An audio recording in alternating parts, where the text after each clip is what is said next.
Cheikh Cario, bonjour. Bonjour. Et merci d'être avec nous sur Radio Monaco. C'est un immense plaisir et un honneur de vous avoir avec nous. Pour moi aussi. Bientôt 40 ans de carrière, 120 films et séries à votre actif, et cette nymphe de cristal qui vous sera décernée ici même au Festival de télévision de Monte-Carlo. Elle récompense, je cite, la carrière télévisuelle exceptionnelle d'un acteur de renommée mondiale. La dernière fois, c'était Michael Douglas en 2019. Comment accueillez-vous cette récompense ? Avec beaucoup d'étonnement et de surprise, parce que moi, tel que vous me voyez, je suis un jeune homme de 30 ans. Je m'y attendais pas du tout, mais en même temps, je l'accueille avec joie. Je suis heureux de partager ça avec les gens qui vont être là, et puis de rendre, d'être, comment dire, ne pas être, enfin oui, de recevoir ça avec bonheur. J'aime faire des cadeaux, mais c'est quand même bien aussi d'apprendre à les recevoir. C'est une occasion de mettre les choses sur la table, de me dire tiens, qu'est-ce qui s'est passé, qu'est-ce que j'ai fait, qu'est-ce qui reste, comment j'ai envie de vivre finalement ce moment de la vie où on se vit quand même comme un gars de 30 ans qui va bientôt avoir 70 ans. Est-ce que j'ai l'air de ça quand vous me voyez et que je vous parle ? Non. Enfin, je crois pas. Non. Vous me confirmez ? Je vous rassure, je vous confirme. Vous confirmez, ok. Voilà, et donc je me dis c'est peut-être le moment de dire j'ai envie de partager cette expérience. J'ai envie que cette aventure, cette expérience, cette aventure humaine, ces moments de vie, ces vies que j'ai eues, j'ai envie de les partager avec une génération, des générations plus jeunes que moi, et de les confronter, et peut-être d'interpréter des personnages qui vont me permettre de me servir de cette expérience et de jouer. Par exemple, je racontais tout à l'heure ce type de 60 ans chez qui je prenais des cours de guitare, qui faisait du jazz, qui était un excellent musicien, mais qui bitchait sans arrêt sur les jeunes musiciens, l'électro, le hip-hop, le truc, le machin, la fusion. Et au bout d'un moment, je lui dis arrête, tu me fous des angoisses, tu me donnes des boutons là. Tu te comportes comme le mec contre lequel tu te battais quand tu avais 20 ans. Tu fais le gardien du temple. Stop, réveille-toi, arrête. Regarde les gars là, ils vivent au même moment que toi, au même moment que nous. Il faut partager ça. Donc tout d'un coup, je me suis dit tiens, ça serait peut-être intéressant de jouer un personnage qui supporte pas ce qui bouge, ce qui est en train de changer, et de raconter quelqu'un qui est en train de se prendre les pieds dans les fils d'un piège qui s'est lui-même tendu. Je trouve ça intéressant. Donc voilà le genre de question que la nymphe de cristal, avec toute sa fragilité, me donne à penser, quoi.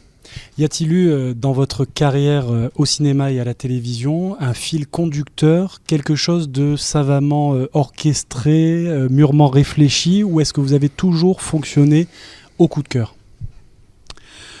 Ce qui est mûrement réfléchi, c'est en tout cas avec certitude, je peux le dire, c'est de ne pas faire, de ne pas être pris dans une chapelle.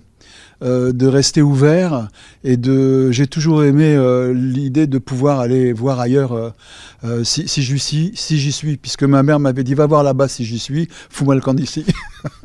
Je dis j'irai moi voir là-bas si moi j'y suis.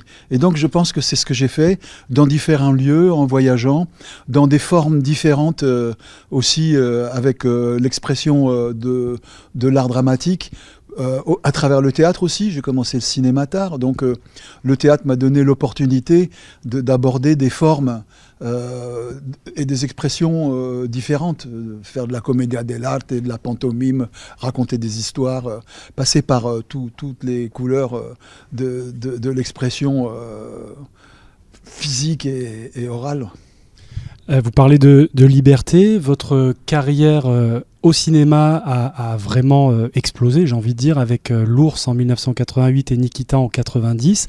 Et rapidement, votre carrière, elle a pris des accents hollywoodiens. Et d'une manière générale, toute votre carrière est très internationale. Oui, j'aime voyager, j'aime jouer dans des langues différentes. J'ai joué en espagnol, en italien, en allemand. Dans Possession, j'ai joué en hébreu, j'aimerais jouer en arabe. Peut-être que je jouerai en turc bientôt. En russe, j'aimerais jouer en russe. Je parle pas toutes ces langues, ou quelques-unes en tout cas, mais j'aime les mâcher, rentrer dedans et m'identifier à la musicalité et à la culture qu'il y a derrière. J'ai lu un téléspectateur, un fan, qui disait de vous, c'est un méchant, Tchéky Karyo, avec une voix de gentil. C'est vrai que vous avez, en tout cas au début de votre carrière, souvent joué des rôles de méchants, mais vous avez ce timbre de voix très particulier, toujours très posé, très doux. C'est vrai, ça m'échappe, c'est ma nature, ça fait partie de ma persona, on va dire.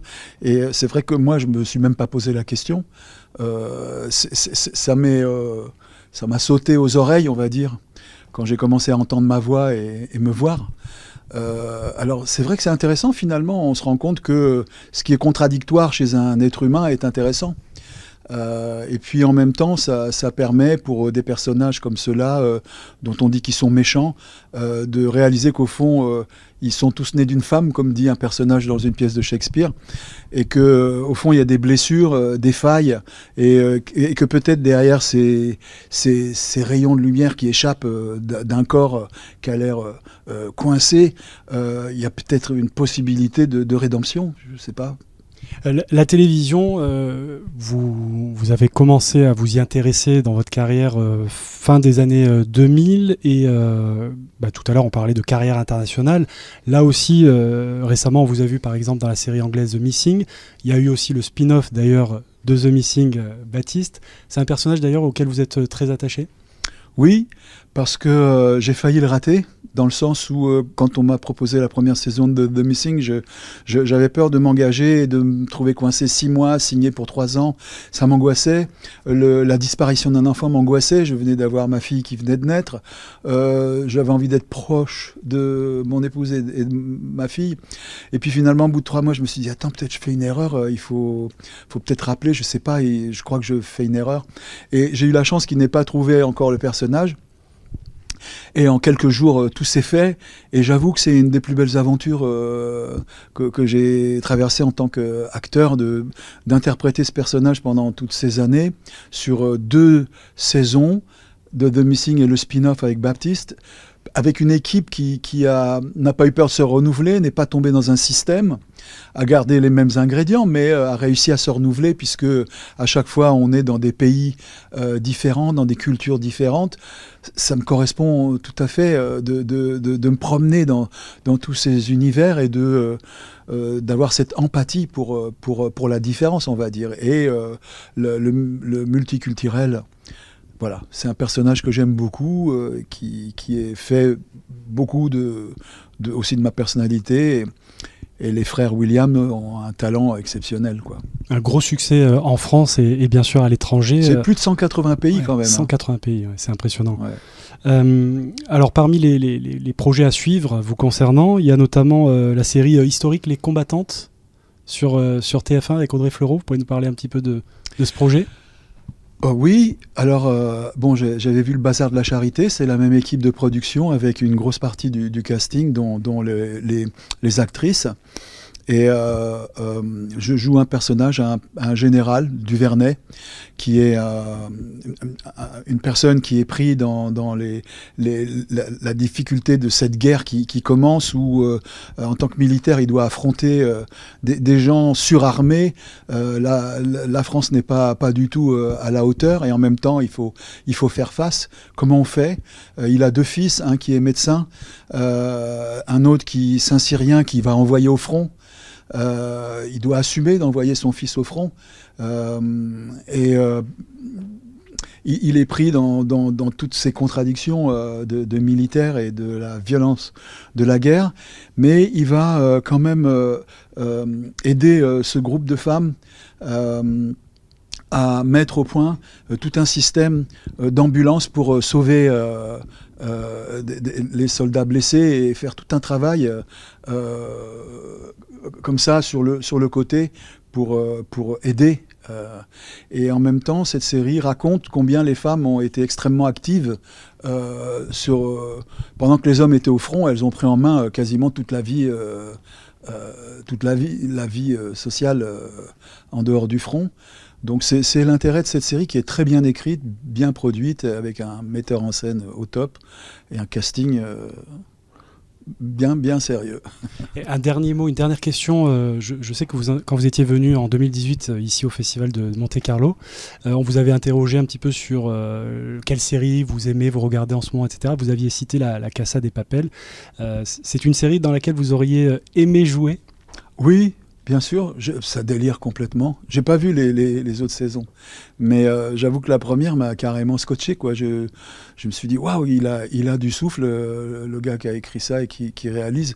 Ils se sont permis des choses formidables. Enfin voilà, c'était très jubilatoire et plein de surprises. En ce moment, il y a d'autres choses qui vous... Ben là, les dernières séries que j'ai vues, il y a eu une série turque, Bir Başkadir. L'histoire d'une jeune femme qui essaye de se démêler des fils d'une société omniprésente et machiste et qui essaye de se comprendre en tant que femme.